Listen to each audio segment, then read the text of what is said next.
Hey guys, it's Damien and I'm back on Marketing Food Online. Tonight I'm going to be answering a question I had a subscriber ask me in regards to the packaging requirements for selling food through Amazon. And they are a little more specific, I guess you could say, than the requirements through eBay and Etsy and other platforms. So I'm going to get to it. I've got 9 specific things that I'm going to discuss tonight. That's actually 5 that I held my hand up, but 9 different things that you need to be aware of. If you are starting your own brand, make sure that you are brand registered. Right off the bat, just to let you know, this is a question I get a lot. If you don't have a UPC code, a barcode for your product, that is perfectly fine, but you do need to go through the brand register and register your company as a brand if you are manufacturing or making your product. And there's a few things that you'll be able to not necessarily have to include on there with it having to do with the UPC code. Okay, so I have some little notes here I'm going to go over really quick. So number 1, your food must be properly sealed and prepared and packaged. Okay, so we're going to do the nine things to know about food. Okay, so number 1, your packaging. Your packaging off the bat, that has to make sure that it is packaged properly. It has the proper labeling and also is sealed and it's ready to go as far as shipping. If you're ready to ship the product once the customer purchases it. If you're making a product fresh to order, which a lot of our products we do actually ourselves here, when the customer places the order, we'll actually make the product and then ship it out to the customer fresh. You've got to make sure that it's got the right label on it. Your label has to have your net count, the net weight of the product, your company's name, also the ingredients. Also, the other thing that it includes that I would recommend you also have on there too is your nutritional labeling as well. As I was going through, I was actually double checking. I'm always up to learning stuff on Amazon. The specific information on there says that you should follow any of the government FDA or USDA regulations. Okay, Amazon goes by that and whatever they require of your product. Now remember that I did do a video about label exemption, okay? And the USDA does have, and the FDA is the one that does have the label exemption, and that is in one of my videos. It's probably about 15 videos back, but it actually goes over what you can actually be exempt from. But do make sure that you follow any of the federal guidelines from either the USDA if you're inspected by them, the FDA, and then so on. Okay, so Amazon basically goes by that. So in regards to nutritional labeling, if you need to have your product broken down nutritionally, make sure that that's on there as well. And if you're making a health claim, that is totally different too. You have to have your food submitted to be analyzed based on the health claim that you're making on the label. Okay, so back to what I was saying. Make sure it's sealed properly. We use a heat sealer in our facility, so a lot of our stuff our snacks and items are actually in bags, super thick 5 mil polypropylene bags that are heat sealed. So make sure that it's properly sealed. Of course, you don't want a product breaking open in the middle of being shipped from here to your customers. Okay. Now, the second thing is that you got to make sure that you've got all of the right licenses or permits, whatever is required in your state, in your county, in your municipality. Remember that there are several different layers that you have to go through, state licensing and such, making sure that you are registered with your state as a business to begin with. But then there's also local licensing. In our county here, we actually pay a separate licensing fee every year for operating a business in a county, and then we have a state license as well. And then we also have the Department of Agriculture. So there's a lot of different licenses. Make sure that you're aware of what it is specifically in your state. Traditionally, on a federal level, on a state level, everyone needs to be licensed with the state, of course. But as you start going to counties and then different cities and different ordinances that are set up, make sure you follow through with that, because it actually does vary based on different places. So the third thing, make sure you understand that, of course, as a food seller, that you are responsible for the food product to arrive. If it is damaged or if it's a temperature sensitive item, if it happens to get damaged, make sure that you follow up with your customers. You resend the product if you need to. But you're responsible for that product all the way to the customer, okay? Super, super important. This also helps out with the customer service piece in regards to making sure that the product is of standards. If it's shipped during the heat season or hot season, make sure you're adding ice packs if you need it. If it's during the cold winter season, for instance, if it's also temperature sensitive to cold, one thing I say is that I've actually experienced with a lot of our chocolate covered products.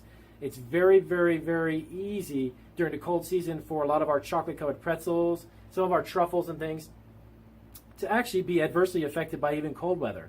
That may kind of sound odd, but even when temperatures drop, that does have effect on the chocolate and even can actually be detrimental to the product itself. So make sure you do that. Also, anytime you're doing a food product, and especially if you're making it or if you're a registered brand, make sure that you're listing the product as new.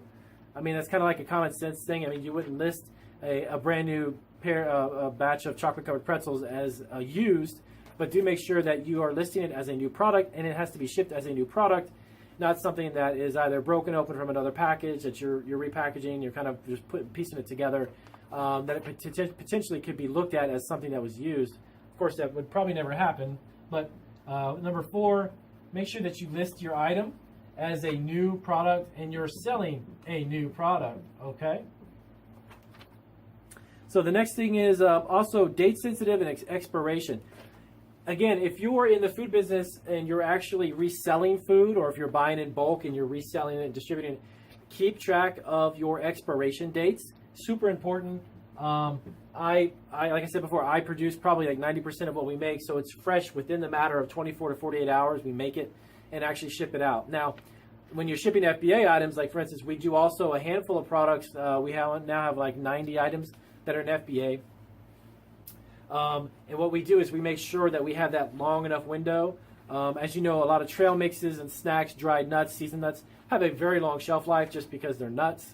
A lot of our candies are just sugar-based, brittles and hard rock candies. So they also have about anywhere from a 9-month to 10-month shelf life. So keep in mind the shelf life as well and your expiration dates. You don't want to send a food product, that's going to expire within 2 weeks or a week to a customer, because they may not be able to consume all of it in a week, and if they see that it's expired, it's just not a good thing. So expiration date, you're also responsible for that. Make sure that that is something that's super important. You don't want to send something that has a short span of time left. If you were to buy a product and you warehouse it and you don't sell it for several months, I would highly recommend that you not send it or not ship it out. So product listings and then labeling. Okay, so the product labels themselves also have to be in English. This is actually spelled out specifically on the Amazon website. You want to make sure that your labels are in English, and also abiding by any of those regulatory regulations that are set up by the Department of Agriculture, the USDA, of course, the FDA, and by the federal government, the guidelines for labeling and such. And that's actually a separate video. I'll go over that. If you're not familiar with it, it's actually very, very simple. A lot of it's really just kind of common sense. So your labeling and nutritional labeling, and they even have a section for FDA, which is in regards to pet food. I don't know if you're manufacturing pet food or not, but that was also on there too. Just make sure that you have double-checked the FDA website and see what is expected of you as a food producer, and then go from there. Also, during shipping, to avoid damage or contamination, this kind of goes back to the packaging. Make sure that it's properly sealed. That was 456, number 7. Sealed properly. Anytime you're shipping a food product, make sure that if it's a can, it's not been opened or cracked. The seal is not opened or cracked. Things can jump around during shipping. You want to make sure that if it's a glass product, packing it with a tremendous amount of bubble wrap, cushions, peanuts, styrofoam peanuts, whatever it may be that you're shipping it with, so that it ensures that it gets delivered on time. It also gets delivered in one piece and it's not broken. There have been a few items that I personally have actually shipped throughout my business when I first started that weren't necessarily arrived on time, arrived broken and cracked. So I kind of learned the lesson from there. But over the years that I've been doing this, I've been able to learn how to ship stuff safely. Okay. Excuse me. So then also you want to ship the customer the shelf life and expiration date again. Allowing and making sure that you have an ample amount of time. The customer has plenty of time for it to be enjoyed and consumed, okay? Lastly, UPC codes, okay? So if you're not familiar with the UPC code, if you do not have them for your products, that is okay. You can actually still sell products on Amazon. Again, you have to go through the brand registry process. So make sure that it is brand registered, okay? I'm gonna register your brand. Now to do that too, they're gonna ask you for some documentation, they're gonna ask you for other information, and that's perfectly fine, it's super easy. Again, if you're already a business and you're manufacturing food, you'll have all that documentation. This is not a hard process, getting your brand registered. But it will allow you during the listing process, when you post new products, if you're posting something out that doesn't have a barcode, Amazon's system will actually automatically create a kind of a barcode for you. So within its system, Amazon will be able to track that information on that specific product. And you can ship out your product, like you said, with the proper labeling, the nutritional information, the ingredient listings, and all that information on your labels. You won't necessarily have to print a barcode on that, okay? Now, it's different, though, if you're going to be going into FBA, and that's a totally another video. But listing a product within FBA, if you don't have a barcode, you can still do that as well. But what you'll do during the shipping process, creating your FBA order, you'll actually print up a barcode to put on the product, and that's mainly for the inventory purposes of Amazon, as well as when they stock the product and then they pull the product to ship to your customers, they'll have that barcode and they can just scan that and it keeps track of it, okay? So really quick, just a few items to keep aware of, to be kind of up to date and up to speed on. This is what they're going to expect when you're selling food products. A lot of it is really, honestly, my opinion, it's common sense. It's no-brainer stuff. You don't want to sell broken, damaged stuff. Obviously, new products as well. If you're making it, make it as fresh as possible. And ensure that it gets to the customer. There have been sometimes some of the orders I've shipped out and it's either gotten lost through USPS or UPS damage, and we have to resend another one to the customer. So just be aware that that may happen. That may not necessarily happen to you at all in the beginning or throughout the time that you do this, but periodically be aware that it could happen, okay? So I hope that information was helpful. If it was, do give me a thumbs up, and if you have any questions, let me know down below. And I will go ahead and I will relist this information down in the description. So you'll have that information to go over if you didn't catch everything in the video. I'll put it in the description, those 8 or 9 things that'll make you sell food more efficiently through Amazon. So thank you guys for watching, and if you do get a chance, check out some of my other videos. If you have a friend or a family member who is looking to start a food business, let them know about my channel. I appreciate that very much. So you guys, I'll see you.